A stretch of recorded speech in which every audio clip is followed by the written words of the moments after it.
The break, head coach Lee of KT Rolster coming up to the Korean commentators and be like, oh man, so close to SKT getting a loss this season. Of course, KT and SKT having a fun rivalry between the two organizations. And they haven't played each other yet, so that is the one thing that's been lacking about SKT's schedule is a real, I think, top 4 challenge. Yes. And here we go, Victor ban this time from KT, really respecting the power of that. Of course, Frozen, a very well-known mid laner. Sunday's been playing a lot of top lane Rise, I noticed, in solo queue, so that is a little bit interesting that we'd see that again. We are on 5.9, so the real power of Rise is not on this patch. It is on the next patch, but Someday has been preparing. Actually, a lot of players have been preparing for that. Most top laners in Korea have been running it quite heavily for obvious reasons. I am sure we can all assume, though, that everyone will ban it against CJ at the very least. Shy returning to the top lane Rise is probably nothing. Well, Duke, too. Duke, too. Remember the Leopard days when he was on KT and they went to IEM and he just massacred that tournament on the Bullets. Single-handedly with Rise. Very impressive. And Rek'Sai rounding out the bans at the very end. The LeBlanc ban against Frozen, very respectable. And the Evelyn ban, and then just taking away the Gragas. I mean, that leaves Sejuani, Lee Sin kind of left open as the common factors for jungle. Interesting that they would ban the Eve here. I think Score has a lot of tools to use in this particular matchup. And so you don't necessarily need to focus on that. Of course, Frozen of Victor and Cassiopeia main. Don't want to give him those. And Hecarim is one of the champions that Someday could actually just take over the entire game with. So I think that those 2 bans at Someday are probably pretty wise. Put him on something that he's going to be tanky, not going to be killing your backline, which is something that he is particularly skilled at with his teleports. He's really good at finding the flanks, getting the kill, and then sustaining throughout the fight. Oh, the Kalista did get through, though. And the Alistair, well, that is a dream combo you generally don't get to see these days. We didn't even touch on that. So, Kalista and Alistair, wow. Well, that is, I mean, that is harsh. Now, some that's... teams, including KT, have let that pick go through. KT has answered Kalista with Urgot and Braum, and won. Yeah, Urgot's a great pick against Kalista.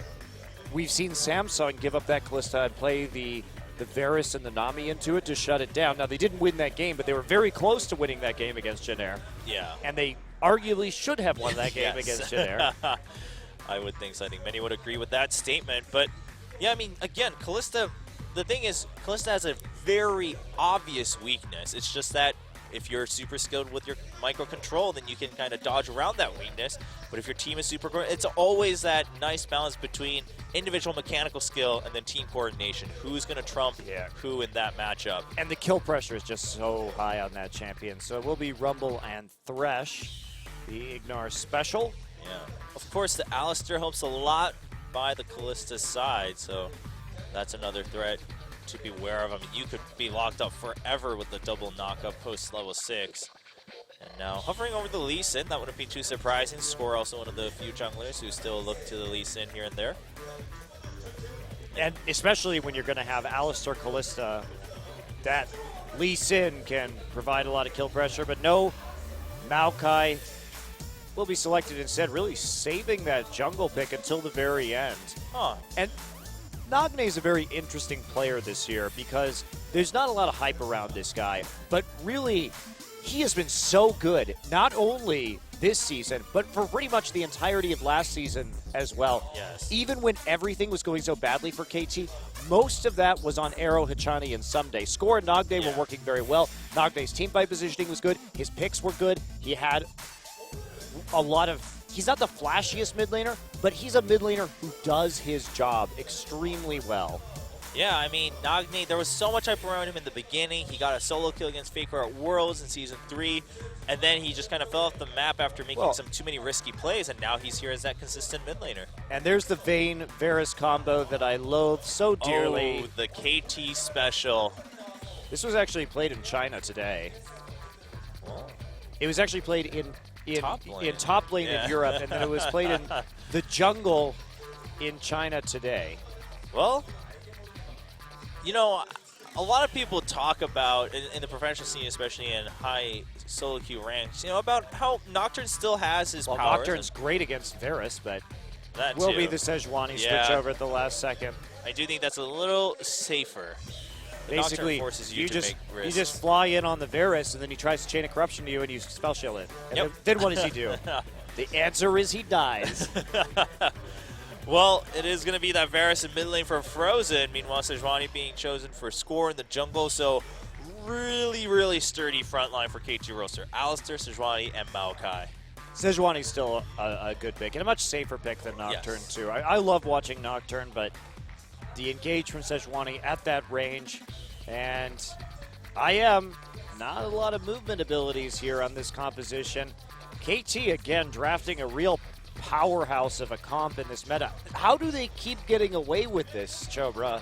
Well, you know, I think a lot of it is, even back in the day, Someday does that to a lot of teams because he's so strong in these pocket picks. Back in the day, even when Renekton, was falling out of meta, he'd still bring it out, he'd still get those solo kills, he'd draw out those bans. He's one of those players where you kind of have to target his pocket picks so you know at least what you're going up against in the meta picks. Very bizarre to see the Varus and Vayne come out when the Sejuani's still on the table. Yeah. And I really, really dislike the Varus-Vayne combo because there's no synergy there. There's no siege.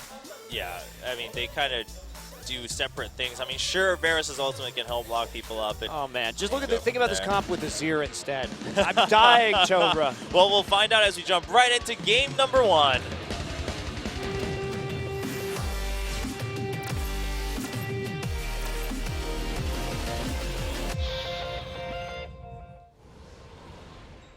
I'm just going to pretend Frozen's playing Azir right now.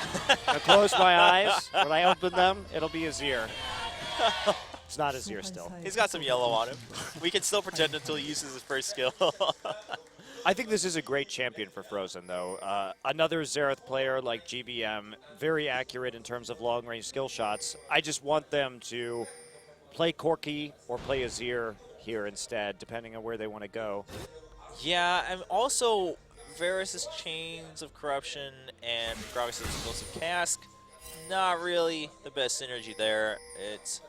There's a lot of things that can go horribly wrong for LZIM, while there are only a very few situations where Azir it would have goes been well. so sick with this comp. So much protection from Vayne, got some good early and mid-game power off of the Rumble. Really nice comp. Unfortunately, Chobra, the reality we live in is one where Varus and Vayne is a combo again. By the way, I have yet to see this work. Jin Air tried to do this. They lost really hard to KT. They lost to KT. I forgot. They lost.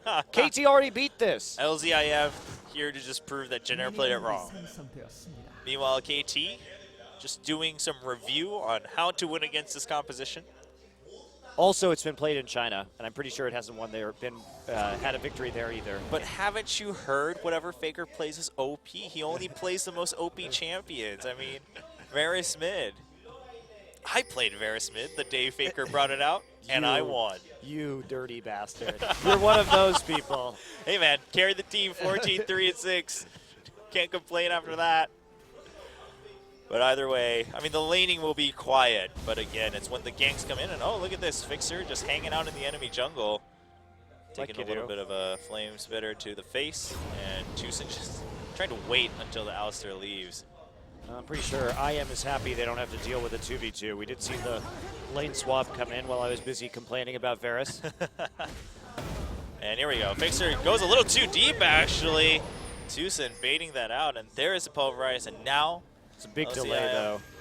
Look at this. I mean, compare it. Score and Someday still, they're on their third camp right now, while Tucson and Apple have struggled just to get number 2.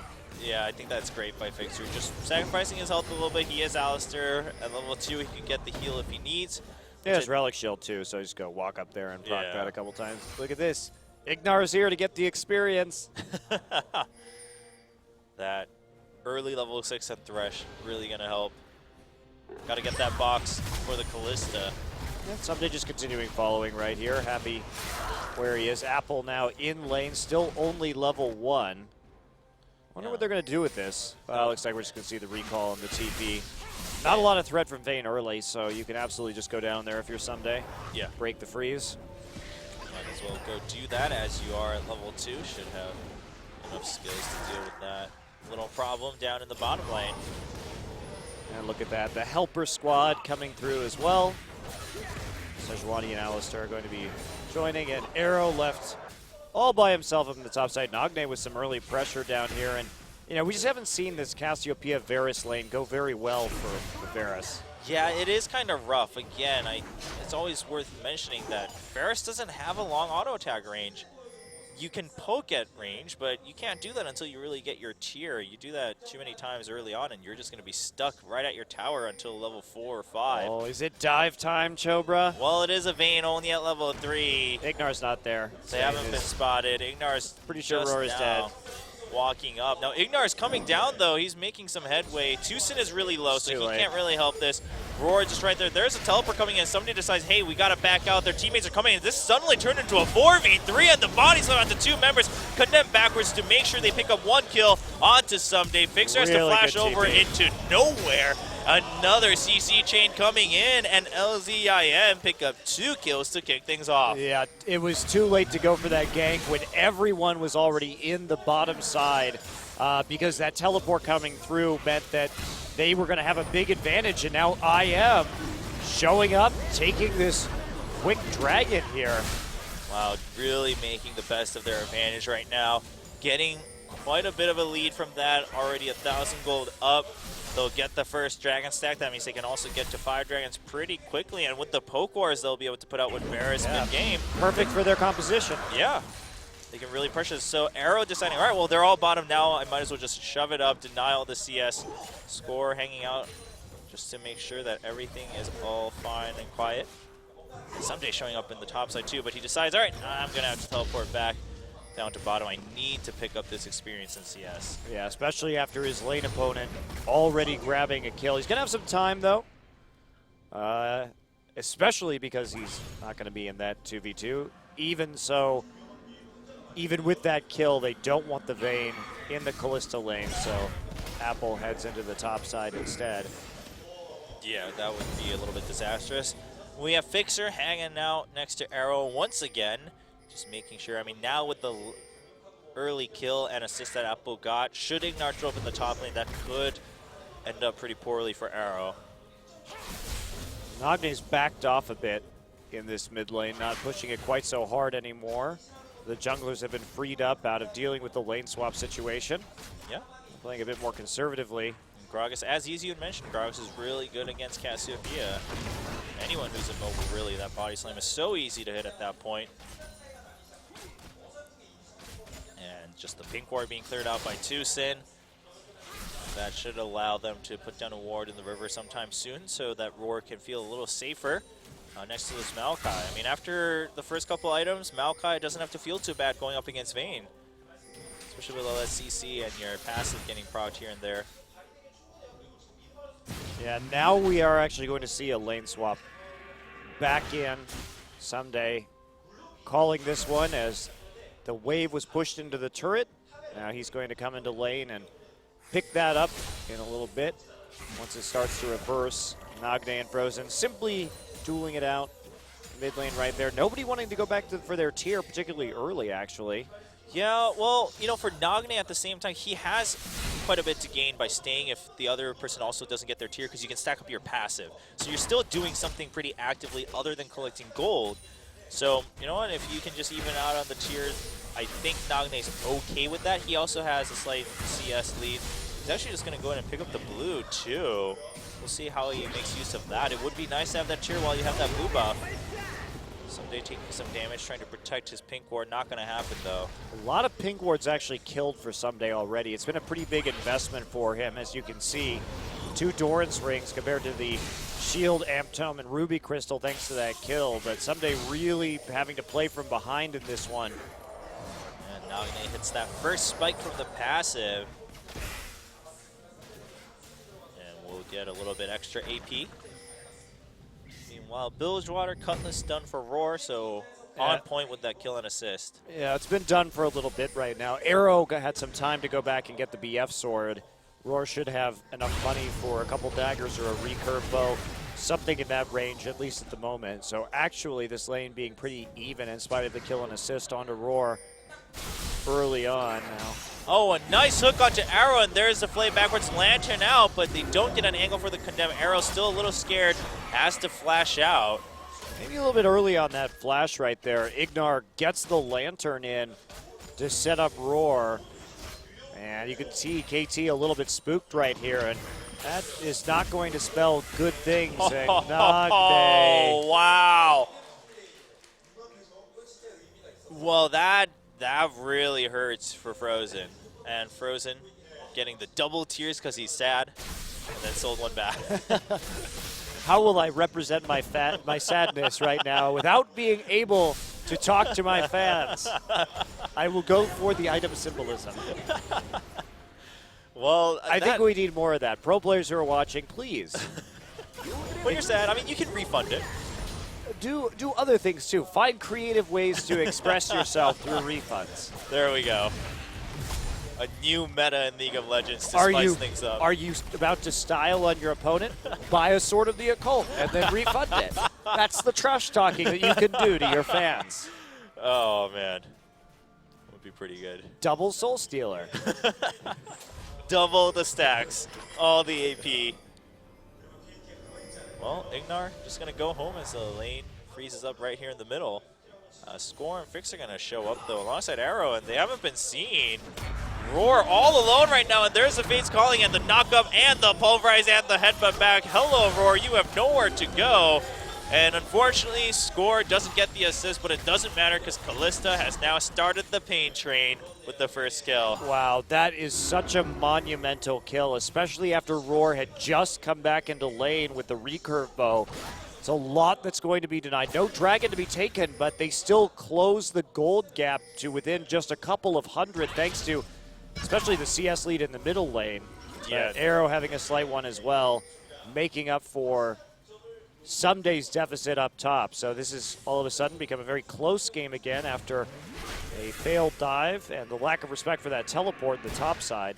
Nagne has his level 2 boots on top of the tier. He is so fast right now. Frozen doesn't have that blue buff. This hurts a lot for Frozen's Varus. Just doesn't have an answer to this lane, and the CS lead will continue to grow for Nagne as he single-handedly zones out Frozen. And look at his build, too. Going for the early Sork shoe. So, well, right as I say that, as he does not dodge a piercing arrow, but it does give him more of a likelihood of dodging a piercing arrow like that. Yeah, I mean, he's just dancing in and out of lane, making sure he dodges a lot of those. I mean, I think that was the first one he got hit while we were watching. And then denying that CS eventually, Varus pushes up and uses all his skills, but that means he's low on mana. I mean, look at his mana bar on the side. Without that blue buff, the tier hasn't been stacked just yet, but Score finds Ignar. There's the Glacial Prison and the flash for a headbutt and the pulverize, but they don't have the damage onto Ignar just yet. Teleport coming in from Someday. And there's the lantern just in the middle of the river as Ignar had to flash out of that fight. Yeah, but Someday cancels his. Meanwhile, Apple actually follows through. Dragon is live, however, so they can convert this into an objective. Yeah, LZIM had the timer on this Dragon. Now Nagne's going to show up, though. He's pretty scary. Tucson takes a lot of damage. Oh, that is a lot of damage. Yeah, Frozen trying to poke out. He does have half of his mana available, and looks like LZIM will be able to secure this. Nagne the only one who was confident enough to be able to go in, so they're just going to back out. Wow, another mistake from KT. You didn't follow that one up. Oh, and the flash forward, and there's the cleanse, but Frozen still gets caught by Score. Nagne caught a little bit more by the equalizer, though, as Arrow comes in. Fates call with Fixer getting the knockup, but Tucson flashes out, and the kill is denied as Arrow just has to bounce back out with some backsteps here. Score taking another piercing shot to the face, but the Flame Spitter not doing enough damage just yet from Apple. The re-engage kills 2 members of KT as they get very aggressive with no ultimate from Score to help knock or to keep people down at all. Also no ult from Fixer, so KT looking very disjointed today on some of these engagements. I mean, Frozen hits a good chain of corruption. That's going to be cleansed, however, and then the equalizer's still up. That's an easy kill. And then now we see Arrow trying to hop through and get onto Tucson, but Tucson flashes out of range for the E, the Rend. Yeah. And that's no kill. Meanwhile, Frozen will take out Alistar. Well, really well played by LZIM. And, I mean, Nagne flashing forward for that was worth a shot because Frozen was just about to return to lane. He was trying to catch him off guard with a surprise. Didn't happen, though. Well, during that tussle, Someday takes out the top turret, so they actually maintain some semblance of even gold. Roar, is he going to get surprised right here? There is no ward in that brush. He knows something's up. Somebody hasn't been seen. Oh, but he walks right back into the tower, and Score comes in. There's the flash. Glacial Prison, and the Lantern, he takes it right as the headbutt comes in. Someday down in the bottom side as well. No twisted advance. Now the turret goes down, but that actually is a gold advantage for KT Rolster. They're down in dragons, up in towers, up in gold. All right, so KT's still in this, and if they can clean up their fights a little bit, should still be anyone's game. But the way the fights have been going so far, LCIM shouldn't feel too bad about the gold being somewhat even right now. Well, I don't know about that. This Varus has a very particular power spike that he has to use. Rumble may have some trouble in the late game against a Maokai and a Sejuani and an Alistar. Well, Someday, such a smart player. He sees that huge wave. The tower's at half health, and he suspects, all right, well, LZIM, if they're smart, they're going to want to try to just gank me as I get greedy for this minion wave. So checks with the sapling, and the enemies clear it out, so he just then walks forward for that gave his teammates enough time to catch up. Scuttle Crab going to Tucson in front of the Baron Pit. Someday now just hanging out on the top side of the map. Score clearing out a ward in mid, allowing Nagne some more free movement in and out of the lane. Tucson been a lot better this game overall in terms of that early impact. Yeah, some of it was just counter ganking at the bottom tower when the dive came through, but he was in the right side of the jungle at the right time. Yeah, well, some people make their careers off of counter ganking like Dandy, so yes. If that's your specialty, all power to you. Work on that even more. And Arrow and Fixer down in the bottom, just farming up. Really want that. Close to get big. Already has that Bloodthirster. Roar now shows up in the top lane alongside Apple. They're just trying to shove this in as Ignar and Tucson keep Someday at bay. Things going down. Apple decides to go back home. They wants to make sure he doesn't miss out on anything in the bottom side of the map. And Roar will single-handedly take this turret down with the pressure from Ignar and Tucson. And that's just a great timing. Go ahead while the dragon's down. Push out the top side. Try and get that gold advantage back while Apple recalls and drops his equalizer to prevent any damage at all on the tier 2. Yeah. And now you've got 2 minutes to set up for that dragon. Very clean play from IM. Yeah, Score is still trying to take advantage of his jungle prowess over Tucson, stealing that red buff. Tucson's going to find the enemy ward. They know where he is. He's going to take the long way around. We'll see where Tucson and Ignar go. They're very scared of KT right now, and oh boy. Are they going to throw a barrel into that brush is the question. Oh, he's just going to go ahead and start the Raptors, and KT lost sight of them. They're like, where'd he go? Oh. KT just has to be patient. Eventually, they're going to walk up to this dragon. Yeah, someone has to. Oh, they're going to leave right as Tucson finishes the Raptors, though. Wow, I think they should have just committed for that. I really think they could have. Where are they going to go? I mean, I guess they felt that they need to set up in bottom, but they're going to walk all the way around anyway. Apple is there, so it is a 3-man push. So they were, I guess, a little bit more concerned about that. Also, maybe the backup coming up from the bottom side with the Lantern. Either way, they give up on that potential kill, and KT just here to clear out this big wave in the bottom side. Turret's still at over half health, so that's good news for KT. They can rest assured that that won't be going away anytime soon unless they get aced or something drastic like that at the next dragon fight. Yeah, still 40 seconds to go, so everyone headed home to push out minion waves and to make a major purchase. Arrow actually not going for the Hurricane, gets a Zeal. All right. For the static Shiv, one would suppose. I would think so.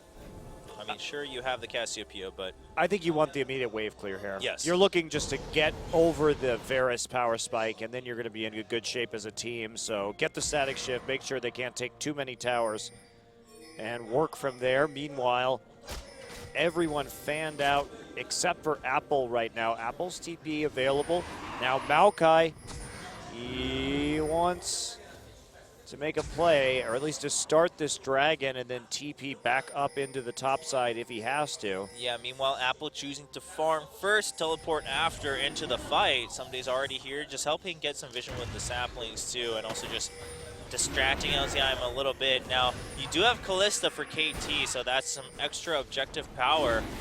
Gonna focus down the Scuttle Crab first.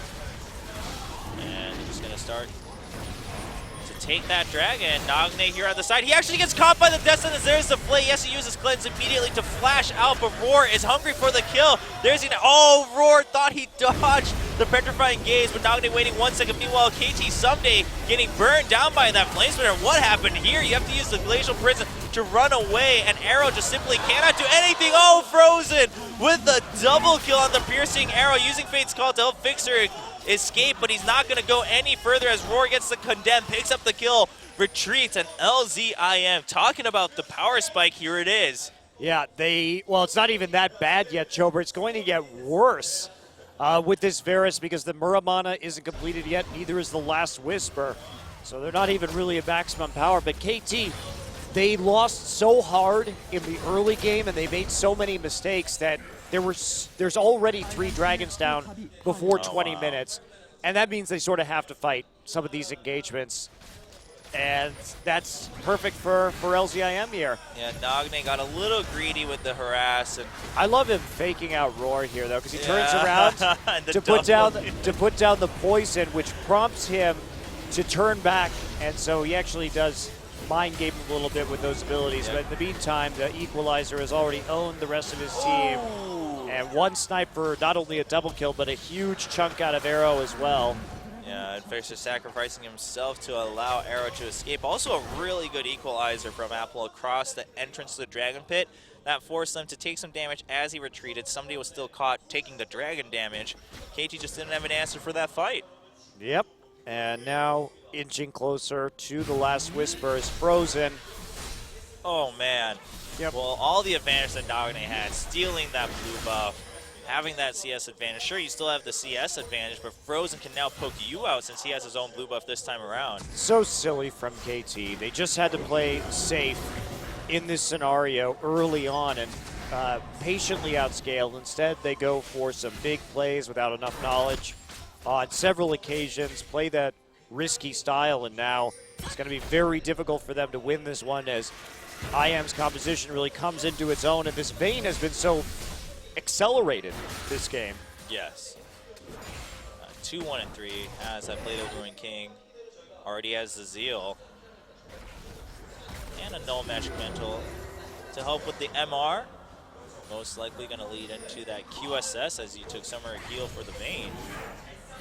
Descent is not going to hit from Ignar, but that's all right. Still have 3 members here. We're just going to poke down the tower a little bit and then retreat. Ignar 1-0-6 on his signature champion. Tucson, meanwhile, is going to run into 3 people and scare them away. Well, so difficult to stop the siege now.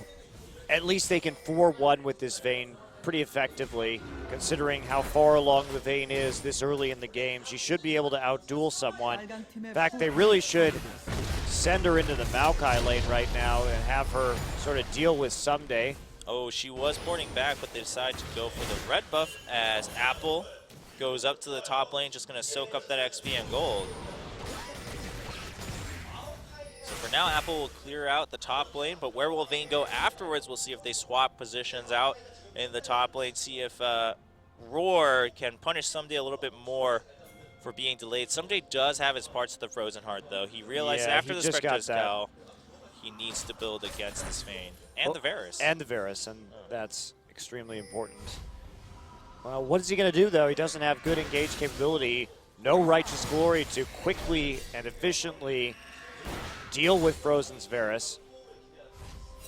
Now he's going to go back, stay a step ahead with the Last Whisper. 2 armor pen items to a non-completed, or incomplete, one might say the word is, Frozen Heart from Someday. Not a lot of armor on score either. It is going to be very hard for them to get back into this one. They have to land like perfect ultimates. Someday has to find his way into the back line. Yeah, a lot of that can be set up with Fixer, of course, especially with Arrow helping him out with Fate's Call, but that's so hard to set up, and it needs to be so perfect for Someday and score. I mean, just one of them have to hit their ultimates completely perfectly, and then Someday can follow through. Now here we go, static shift complete. Now for Arrow, that may give them a bit more breathing room. LZIM, though, rapidly approaching their 4th Dragon stack, and that will mean that Have a 5th dragon up for grabs at about 31 minutes into this game. Yeah, that's pretty early, and that's very scary. Varus 2-0-3 has that last Whisper. Built it the last time he went back, and now still stacking up on that Mana Immune. And Phantom Dance is complete for Roar, so any 1v1 scenario, Roar will be pretty happy to jump right into. Yeah, Roar can split push incredibly well right now. Well, Dragon up in 57 seconds, so we are going to see LCIM retreat, make sure that they can secure all the vision they can. Going to go ahead and take that Scuttle Crab now, so it's alive for about 10 more seconds, 20 more seconds after the Dragon spawns. Meanwhile, KT saying, all right, well, if you're going to go to the bottom side, they can do the top Baron. side. Yeah, they have the Kalista, so they're trying to force They have Cassiopeia Kalista. They absolutely could do a 25-minute Baron in a short time window, so that's what they're going to try and threaten. This is really smart. Yeah, and KT, of course, known even since the Rolster B days of sneaking out Baron. So they know how this trade works. They've been in this scenario so many times, and they've succeeded in doing so a number of times, saying, go for the Dragon, we'll take the Baron, and then we'll actually probably shove you out and take at least one turret here in mid. Here's a teleport from Someday. First, just to at least group up. His home guard is there. It's not going to be the main use, though, of that teleport. And Arrow is sticking just far behind. Not going to get spotted by the Scrying Orb. Score. Steps outside, says hello. Now Fixer's still in that brush. And they're going to find Tucson. Tucson staying up quite far away. And Score just Arctic Assault over the wall. He gets to slow down onto Tucson. Tucson has to use Explosive Cast, but here comes... Oh, Fixer gets knocked by Bag, the Condemn, and Roar and Frozen doing double duty damage onto Fixer. Unbreakable wall. And then the Fate's Call. Oh, the Equalizer lands, and there's the Chain of Corruption. Arrow taking so much damage, he goes down to a flash over the wall from Apple with the Flame Spitter on. Roar continuing to chase with the Summoner heal, trying to get the damage down onto Nagni, but there's the Glacial Prison. That's going to be the end of the chase for Roar. Apple still wants this kill, but Frozen can't get over the Miasma Pool, and Apple not going to get the Harpoon over the wall. LZIM, they want these kills, but it's looking a little risky. Now, Nagni has been separated. One snipe, not going to happen. And there we go. Ignar just picks it up. Not going to take any risk where Nagni still does a lot of damage. But critically, in that trade, there's still no dragon taken. Yes. They're delaying the 4th and therefore the 5th dragon stack from LZIM. Yeah, it wasn't a great trade for them. 1 for 2. But they delayed this game. And that's what they need to do right now is extend this game. So it was a good threat on the Baron. Fixer comes in, Flash pulverizes to try and keep him out of the fight. Fox going to be used to zone out Someday and score. Nagne and Arrow get nailed by the Chain of Corruption. Nice ult from Frozen to keep them there. And then there's the flash after the Petrifying Gaze. Score's going to turn this one around, though. And look at this. KT actually may get this Dragon. That would be huge. Yeah, Arrow's already been working on lots of basic attacks in there. And Tucson goes in with the Explosive Cask. And Varus is actually going to steal it. Frozen gets the 4th Dragon for LZIM. And Apple gets the kill onto somebody. Will IM just go for the Baron here? That Rend left the Baron with like 30 HP. Oh, man. It was so incredibly close. Scored. Oh, wow. Look at that Equalizer and the Chain of Corruption and the Body Slam. It's just a disaster for KT. They have to use Fate's Call to escape. That's going to be the tier 2 in mid. And LZIM, the Baron would be nice, but they can keep pushing this. They still have 15 seconds until Someday comes back out. All 5 members healthy for LZIM. Yeah, that's going to be an inhibitor for sure. And they really need this right now. Take it while you're strong. They have such a good lead. I am in a very nice place and showing the power of that Rumble and Varus ultimate combo. Good setup. Yeah, really well done. As soon as the slow goes down for the Equalizer, Frozen just going right ahead for the Chain of Corruption. And now, with the Blade of the Ruin King from Roar, and of course quite a few other damage items from everyone else, Baron will just get melted by 5 members of LZIM. They get the Baron 2 on top of 4 Dragon stacks now here at 28 minutes into the first game. Well, this is a much better showing from Incredible Miracle than we've seen in the past.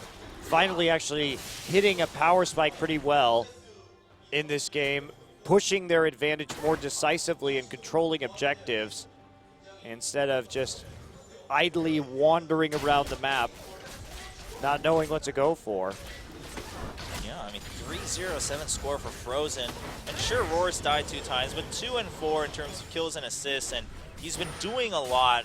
He mispositioned a little bit, chased basically too far twice there, but still doing lots of damage with the early lead he got in the bottom lane.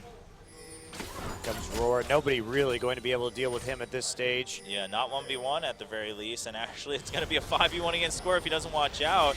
Instead of going for the split push, deciding, all right, well, we're super strong right now, let's just group up, let's shove down as many towers as we can rather than just doing overall damage across the map.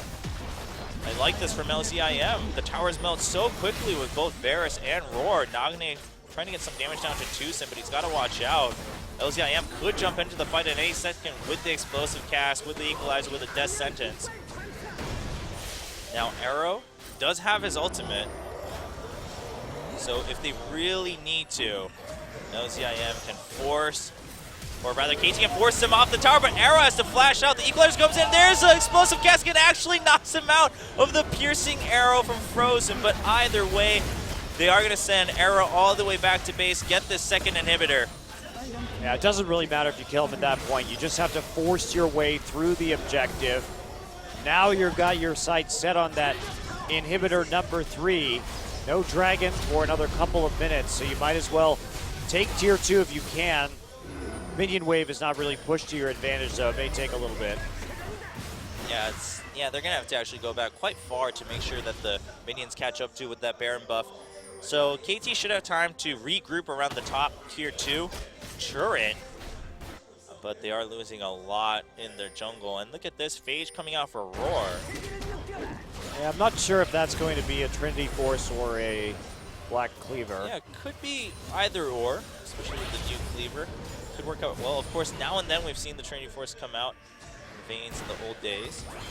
Still a good item, especially on late game Vayne. Yeah, I mean, you tumble so often that you can really proc that. And of course, the movement speed on hit and in general helps a lot. That's really the biggest thing. Any extra movement speed you can get for Vayne and attack speed is going to matter quite a bit in your ability to micro around the team fights. And look at the poke coming in. Arrow gets chunked down to 3/4 health, and KT just can't take that chance. Baron buff still available for LZIM. Explosives cast just being used just in case. They're not going to find it, but it is on a short cooldown. That shoves down KT behind their own turret. And Baron buff just ended though, so Roar has to watch out. He doesn't have the safety of the empowered minions in front of him. And all right, well, Baron is down. So KT, if they want to do something, they kind of have to right now, because otherwise their other lanes will just keep pushing up. And eventually they'll either lose the Nexus turret or an inhibitor. And look at all the minions pushing up from the bottom lane, still marching in through the mid lane. Yeah, there's just nothing you can do.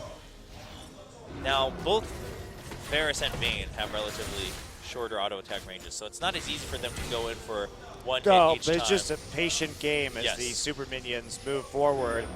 And considering they're all empowering each other with those auras right now, you have to go back and deal with them. Yeah, and there we go. Okay, that's just going to be the Nexus turret being sacrificed by KT. And the minions are still there. I mean, the super minions keep coming in. KT can't let that happen again. They're going to lose the second one if they don't watch out. So now they send 2 people out. They did shove out the last wave from LZIM, so LZIM can't get a free tier 2 or inhibitor recall turret. Delayed right there. That may... See how long they can prevent recalls, because that could actually cause KT to get a dragon. Yeah, I wonder if LZIM, being aware of this, will try to come back. Well, Ignar actually did complete his port back, so he's going to go in first, get that vision at the dragon pit. Very smart. Still really delayed from Varus and Vayne, so they're not even going to have a chance to go back. They simply have to go for this dragon without a recall.